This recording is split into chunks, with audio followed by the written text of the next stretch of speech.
Good morning dear student. स्वागत है आपका बायो की कक्षा में।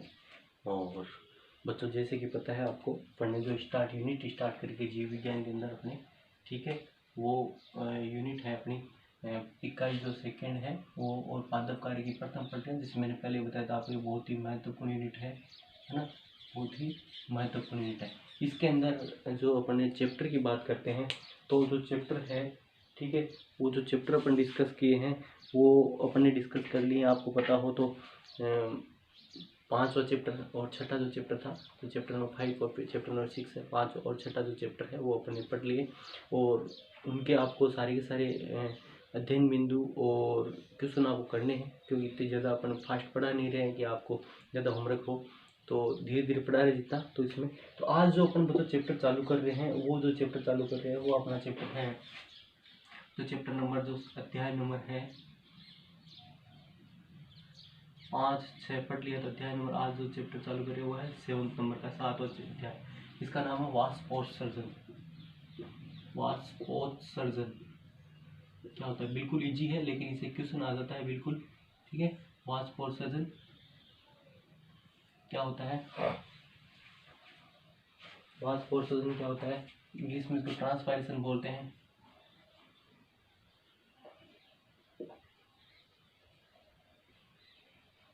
इंग्लिश में इसको क्या बोलते हैं? ट्रांसपायरेशन बोलते हैं।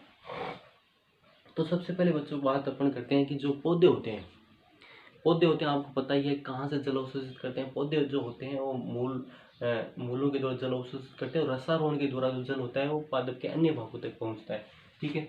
जो मृदा जल है वो क्या मूलों के द्वारा अवशोषित होगा, और पौधे मूलों से कहाँ भेजेंगे? अन्य जो भाग होते हैं, ठीक है, विभिन्न भाग होते हैं पादप के, अंगों या भागों तक जो पहुँच जाता है पादप के, ठीक है, पादप के।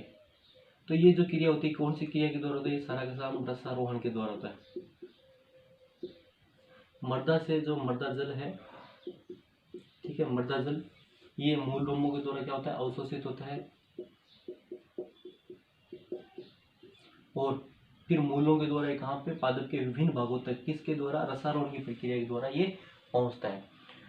अब क्या होता है कि ये जो जल पहुंचा है यहाँ पर पादपों में, जो जल पहुंचा है, ये जो जल है, ठीक है, ये जो जल होता है, यदि आवश्यकता से अधिक पादप जल अवशोषित कर लेता है, ठीक है, कि आवश्यकता से अधिक जल अवशोषित कर लेता है पादप, तो क्या होता है कि जो अतिरिक्त जल होता है, पादप क्या करता है? अपनी उपापचय क्रिया में जल का उपयोग करता है, जितना उसकी आवश्यकता होती है उतना उपयोग कर लेता है। उसके बाद जो अतिरिक्त जल होता है वो उसका क्या करता है? वाष्प के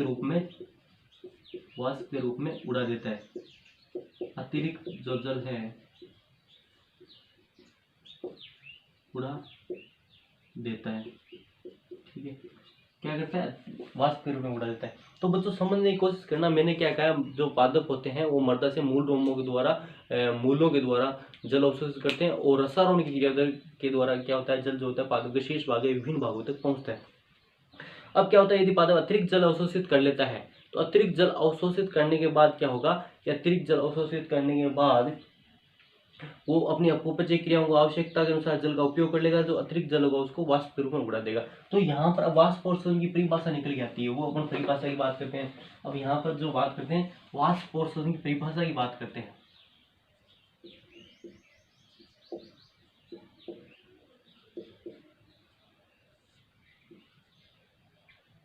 ठीक, वाष्पोत्सर्जन की परिभाषा की बात है, ठीक है। पौधे के वायवीय भागों द्वारा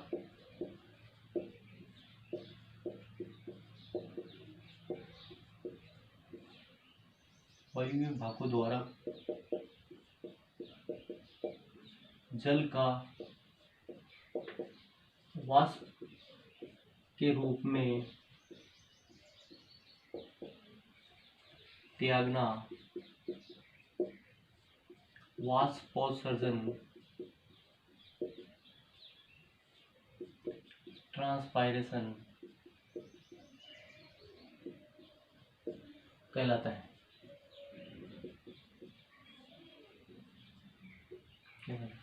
ये है परिभाषा। जो चैप्टर का नाम है वाष्प पोषण, तो वाष्प पोषण की जो परिभाषा है बच्चों ये क्या हो जाएगी कि पौधे के जो वायवीय भाग है, ठीक है, पौधे के मान लो वायवीय अंगों के द्वारा या वायवीय भागों के द्वारा जल का वाष्प के रूप में त्यागना, जल का वेपर के रूप में, मतलब वाष्प के रूप में। जैसे बात करते हैं, जैसे इस मान से मान लो ये पत्ती है,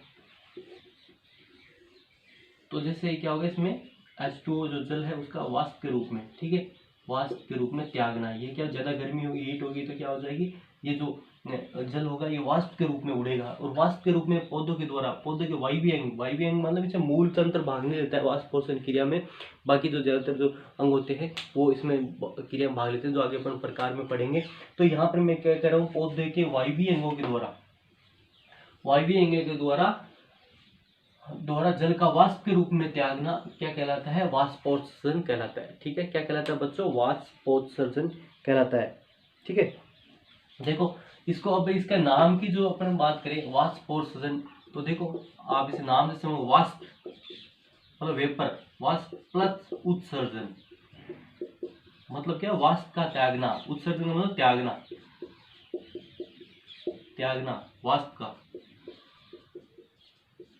वाष्प का त्यागना है ना, वाष्प प्लस उत्सर्जन क्या कहलाता है, वाष्पोत्सर्जन कहलाता है, ठीक है, वाष्पोत्सर्जन कहलाता है। तो इस प्रकार से ये होगी आपके, इसकी वाष्पोत्सर्जन की व्याख्या होगी, परिभाषा होगी, और इसके नाम की व्याख्या करेंगे अपन इस प्रकार से। तो देखो वाष्प प्लस उत्सर्जन, वाष्पोत्सर्जन, ठीक है, वाष्प का त्यागना। तो अब क्या होता है कि वाष्पोत्सर्जन के बच्चों प्रकार की बात करते हैं अपन, ये तो हो गया वाष्पोत्सर्जन। तो वाष्पोत्सर्जन के प्रकार की बात करते हैं।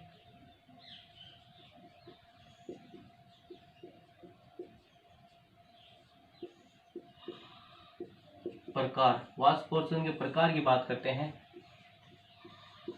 Type of transpiration, type of transpiration, वाष्पोत्सर्जन के प्रकार क्या क्या होते हैं। वाष्पोत्सर्जन के प्रकार की बात करें बच्चों, तो वाष्पोत्सर्जन की बात करें तो वाष्पोत्सर्जन जो पौधे के मूल तंत्र के अतिरिक्त किसी भी भाग से हो सकता है। याद रखना, इसमें मूल तंत्र जो अंडरग्राउंड होता है, जमीन के अंदर होता है, वहां से तो वाष्पोत्सर्जन हो नहीं सकता। तो वाष्पोत्सर्जन मूल तंत्र के अतिरिक्त पौधे के किसी भी भाग से हो सकता है। और वाष्पोत्सर्जन जो मुख्यतः होता है 3 प्रकार का होता है।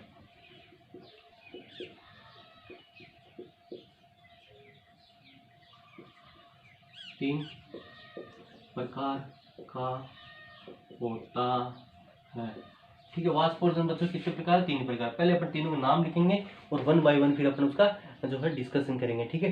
तो पहला देखो नाम की बात करते हैं, तो देखो नाम क्या क्या आ जाएगा आपके। पहला आ जाएगा रंध्रीय वाष्पोत्सर्जन,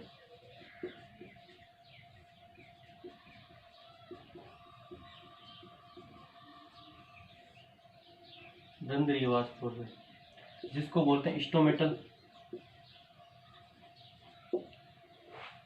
ट्रांसपायरेशन।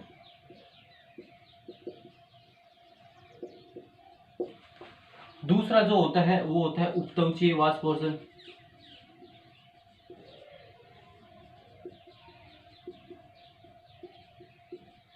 उपत्वचीय वाष्पोत्सर्जन जिसको क्या बोलते हैं बच्चों, क्यूटिकुलर ट्रांसपायरेशन। ये बिल्कुल इजी चैप्टर है लेकिन इसमें क्वेश्चन पक्का आता है, ठीक है। तीसरा जो आता है उसको बोलते हैं वातरंध्रीय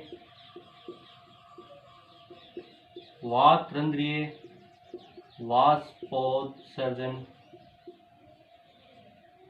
वातरंध्रीय वाष्पोत्सर्जन, ठीक है। इसको बोलते हैं लेंटिकुलर ट्रांसपायरेशन,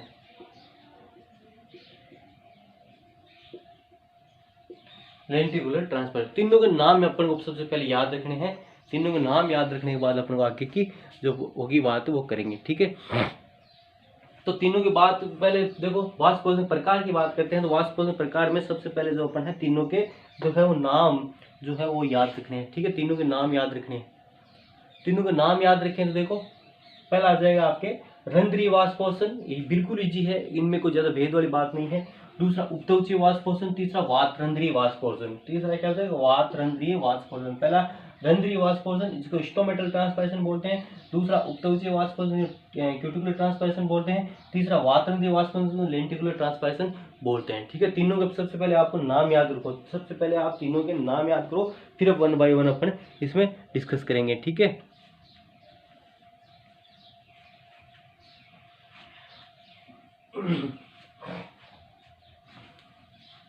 देखो अब अपन बात करते हैं सबसे पहले रंध्रीय वाष्पोषण की, स्टोमेटल ट्रांसपायरेशन की बात करते हैं कि भाई स्टोमेटल जो ट्रांसपायरेशन जो होता है वो क्या होता है। ठीक है, स्टोमेटल जो ट्रांसपायरेशन होता है वो क्या होता है ना।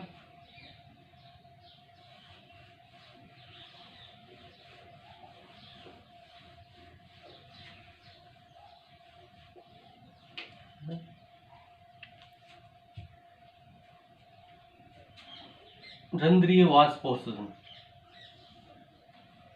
रंध्रीय वाष्पोषण, रंध्रीय वाष्पोषण क्या होता है बच्चों। ठीक है, रंध्रीय वाष्पोषण जैसे आपको क्या होता है, पत्तियां जो होती है वाष्पोषण का प्रमुख अंग है। पत्तियों की बात करें, पत्तियां जो लीव्स होती है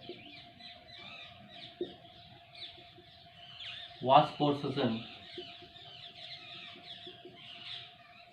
का प्रमुख अंग है। ठीक है, ज्यादातर जो वाष्पोषण होता है वो किसकी वजह से, तो पत्तियों की वजह से होता है, लीफ की वजह से होता है ना। पत्तियां हैं जो वाष्पोषण का प्रमुख अंग है। ठीक है, तो पत्तियों पर आपको पता है क्या पाए जाते हैं, रंध्र पाए जाते हैं। पत्तियों पर क्या पाए जाते हैं, रंध्र, जिसको इंग्लिश में स्टोमेटा बोलते हैं, स्टोमेटा पाए जाते हैं। ठीक है, और जब वाष्पोत्सर्जन इन रंध्रों के द्वारा होता है,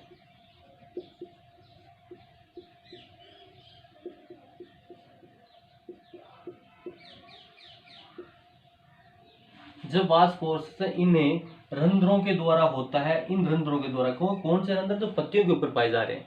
ठीक है, जिनको स्टोमेटा बोलते हैं। और जो वाष्पोत्सर्जन इन रंध्रों के द्वारा, इन रंध्र बोले तो पत्तियों के ऊपर जो रंध्र पाए जाते हैं, जैसे पत्तियों है ना, तो पत्तियों के ऊपर ये जो रंध्र पाए जाते हैं, ये जो रंध्र पाए जाते हैं, इनके द्वारा जो वाष्पोत्सर्जन जो H2O है उसका जो लॉस होता है, वो जल का जो लॉस होता है, हानि होती है, जल का उत्सर्जन होता है। तो ठीक है, इसको क्या बोलेंगे, पत्तियों के द्वारा, जो पत्तियों के ऊपर रंध्र पाए जा रहे हैं। पत्तियों के ऊपर आपको पता ही है, अपन पत्तियों के इसके प्रकार के आधार पर बात करेंगे, पत्तियां कितने प्रकार की अगले जो वीडियो में। लेकिन जो जब वाष्पोत्सर्जन इन रंध्रों के द्वारा, और इन रंध्र बोले जो पत्तियों के ऊपर जो रंध्र पाए जाते हैं, जो पत्तियों के ऊपर जो रंध्र पाए जाते हैं, इनके द्वारा वाष्पोत्सर्जन होता है, तो इसको क्या बोलते हैं, तो इसको क्या बोलेंगे, रंध्रीय वाष्पोत्सर्जन, रंध्रीय वाष्पोत्सर्जन, या इंग्लिश में बोले तो स्टोमेटल ट्रांसपायरेशन कहते हैं। ठीक है, इसको कहते हैं, इसको क्या बोलेंगे, इसको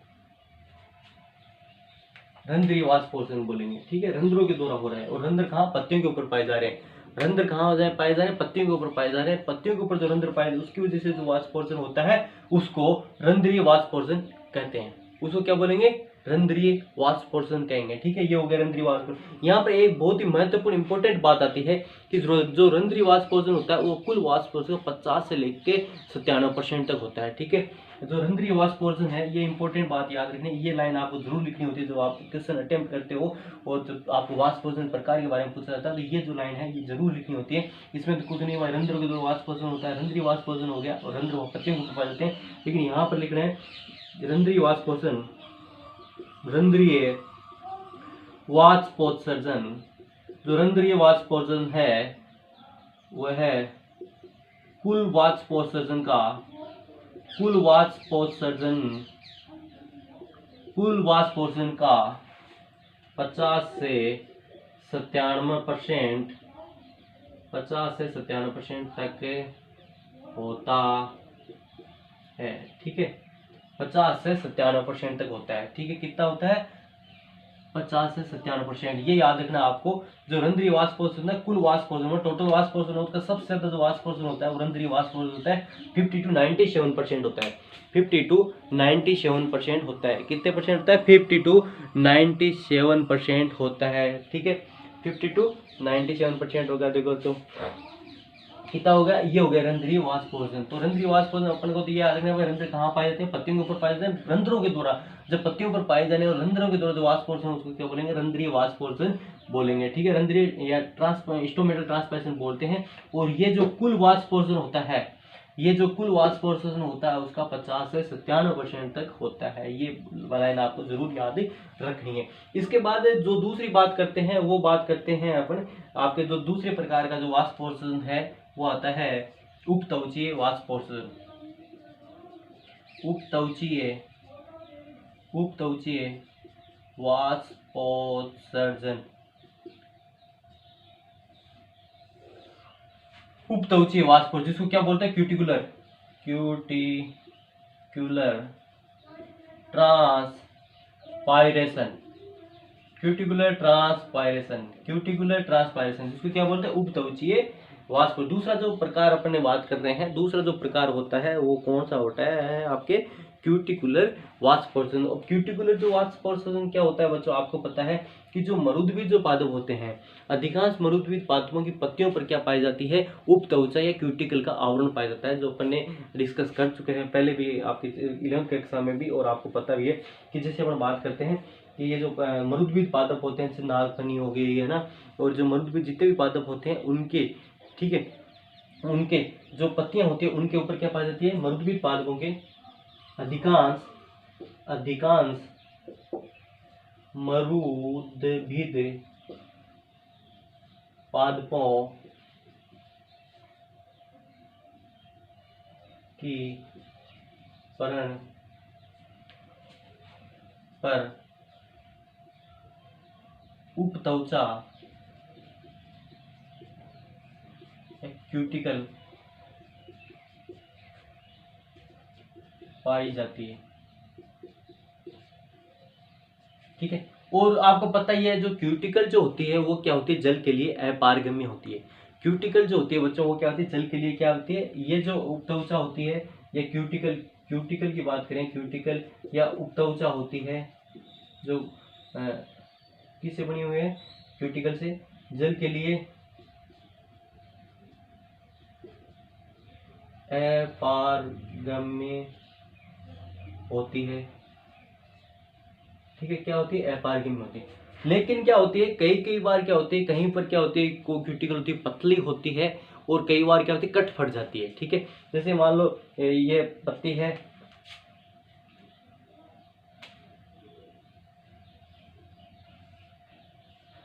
ठीक है, तो इस पे मान लो ये क्यूटिकल का आवरण पाया जाएगा।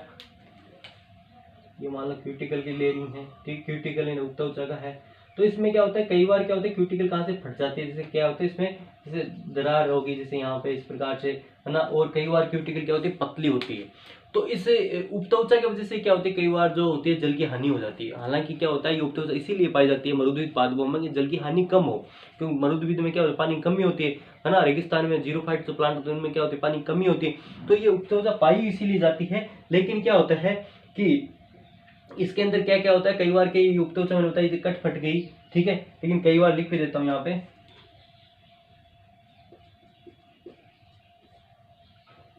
कई जगह से उपत्वचा पतली या कट फट जाती है। तो उपत्वचा से जल की जो हानि होती है को उपत्वचीय, इसको क्या बोले? उपत्वचीय वाष्पोत्सर्जन या क्यूटिकुलर ट्रांसपायरेशन कहते हैं। ठीक ठीक है, इसको क्या बोलेंगे, क्यूटिकुलर ट्रांसपायरेशन बोलेंगे। इसको क्या बोलेंगे, उपत्वचीय ट्रांसपायरेशन कहेंगे। इसको क्या कहेंगे, उपत्वचीय ट्रांसपायरेशन। और जो उपत्वचीय जो ट्रांसपायरेशन है ना, ये जो उपत्वचीय जो ट्रांसपायरेशन है,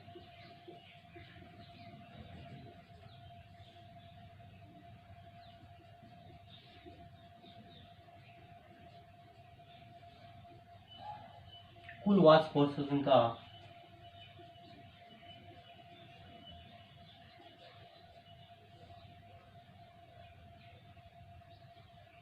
कुल वाष्पोत्सर्जन का कितना 3 से 10% होता है। कितना होता है, 3 से 10%। ये लाइन जरूर लिखनी है आपको, ये बहुत इंपॉर्टेंट है। ये कुल वाष्पोत्सर्जन कितना होता है, 3 से 10% होता है। ठीक है, ये कितना होगा, कुल वाष्पोत्सर्जन का बच्चों क्या होगा, 3 से 10% होता है। उपत्वचीय वाष्पोत्सर्जन वापस सुन लो कि जो मरुद्वीप पादप होते हैं उनके ऊपर क्या पाए, पत्तों के ऊपर क्या उपत्वचा क्यूटिकल पाई जाती है, लेकिन कई जगह क्या होती है, क्यूटिकल पतली होती है, कई कट फट जाती है। और कट फट जाती है तो यहाँ से जब जल का लॉस होता है, उपत्वचा से जब जल का हानि होती है, जल का वाष्पोत्सर्जन होता है, तो इसको क्या बोलेंगे, उपत्वचीय वाष्पोत्सर्जन बोलते हैं। उपत्वचीय वाष्पोत्सर्जन होता है, ये कुल वाष्पोत्सर्जन का 3 से लेकर 10% तक होता है। ठीक है, 3 से लेकर 10% तक वाष्पोत्सर्जन, कुल जो वाष्पोत्सर्जन मात्रा होती है उसकी कितने, 3 से 10% तक ये जो होता है उपत्वचीय वाष्पोत्सर्जन होता है। अब बात करते हैं जो तीसरे प्रकार के वाष्पोत्सर्जन की बात करते हैं। तो तीसरा प्रकार, 2 वाष्पोत्सर्जन हो गए हैं। ठीक है, एक साथ नहीं लिख सकते तीनों को, लेकिन एक को मिटाना पड़ेगा, इसलिए तीसरा जो वाष्पोत्सर्जन की बात करते हैं उसकी बात करते हैं। ठीक है,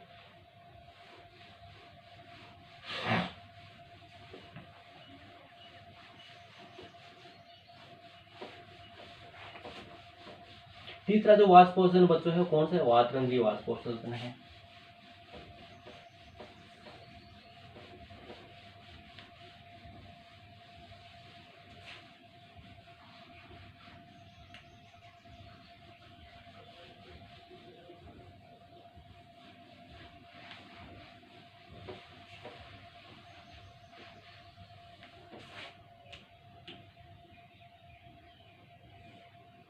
तीसरा जो वाष्पोत्सर्जन आता है बच्चों, वो आता है आपके वातरंध्रीय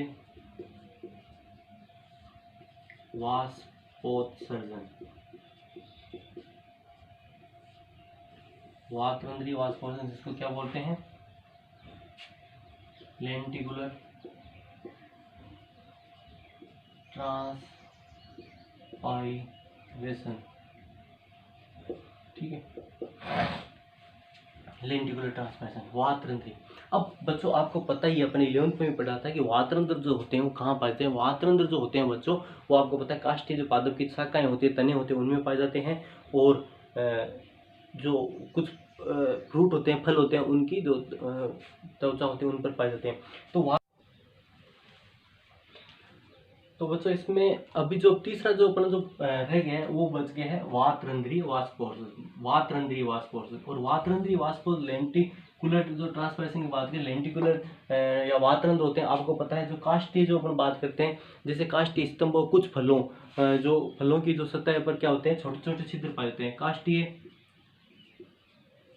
स्तंभों तथा फलों, कुछ फलों, सभी में नहीं, कुछ फलों के, कुछ फलों की सतह पर छोटे छोटे रंध्र पाए जाते हैं। ठीक है, रंध्र पाए जाते हैं। जो छोटे छोटे ये जो रंध्र होते हैं, ठीक है, ये छोटे छोटे रंध्र होते हैं, इनको क्या बोलते हैं, वातरंध्र बोलते हैं। वातरंध्र बोलते हैं या लेंटिक्यूल बोलते हैं। ठीक है, और इन वातरंध्रों के द्वारा जो वाष्पोत्सर्जन होता है, इन वातरंध्रों के द्वारा जो वाष्पोत्सर्जन होता है उसको क्या बोलेंगे, वातरंध्रीय वाष्पोत्सर्जन बोलेंगे। और जो वातरंध्रीय जो वाष्पोत्सर्जन होता है बच्चों, ये जो वातरंध्रीय वाष्पोत्सर्जन, जो लेंटिकुलर ट्रांसपायरेशन होता है, ये बहुत ही, कुल जो वाष्पोत्सर्जन होता है उसका कितना परसेंट होता है, 0.1% होता है। तो ये कितना होता है, 0.1% वाष्पोत्सर्जन होता है। ठीक है, तो ये हो गया वातरंध्रीय वाष्पोत्सर्जन, मतलब जो काष्ठीय स्तंभ है और जो इनकी सतह पर क्या होते हैं, काष्ठीय स्तंभ है उनमें छोटे छोटे रंध्र पाए जाते हैं, वातरंध्र बोलते हैं। वातरंध्र जब वाष्प पोषण होता है तो वातरंध्रीय वाष्प लेंटिकुलर ट्रांसपर्सन बोलते हैं। ये बहुत ही कम होता है, 0.1% होता है, ठीक है, इस 0.1% होता है। और तो ये थे बच्चों वाष्पोत्सर्जन प्रकार। तो अगली कक्षा के अंदर अपन जो बात करेंगे, अगली कक्षा के अंदर रंध्रीय वाष्पोत्सर्जन की बात करेंगे, क्योंकि मुख्य रूप से जो वाष्पोत्सर्जन है 50 से 93% जो होता है वो रंध्रीय वाष्पोत्सर्जन होता है। तो इसके अंदर अपन डिस्कस करेंगे वो रंध्रीय वाष्पोत्सर्जन करेंगे। तो आज की कक्षा में इतना बहुत है, आगे कक्षा के अंदर अपन रंध्रीय वाष्पोत्सर्जन पढ़ेंगे, ठीक है।